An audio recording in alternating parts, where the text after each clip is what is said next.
اس میں شک نہیں کہ اسلام نے عورت کو بعض اجتماعی اور سیاسی ذمہ داریوں سے مستثنیٰ کر رکھا ہے، لیکن اس کا مطلب یہ نہیں کہ وہ ان معاملات سے بالکل الگ تھلگ اور کنارہ کش رہے گی یا اسے اجتماعی نفع و نقصان سے کسی قسم کی دلچسپی نہ ہوگی۔ قرآن مجید نے عورت اور مرد دونوں کو امر بالمعروف و نہی عن المنکر کا حکم دیا ہے۔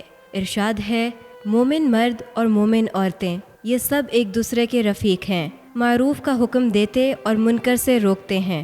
امر بالمعروف و نہی عن المنکر کے بڑے وسیع تقاضے ہیں، اس میں دعوت اور تبلیغ بھی داخل ہے، یہ امت کی اصلاح کا عمل بھی ہے اور حکومت پر تنقید اور احتساب بھی اس میں آتا ہے۔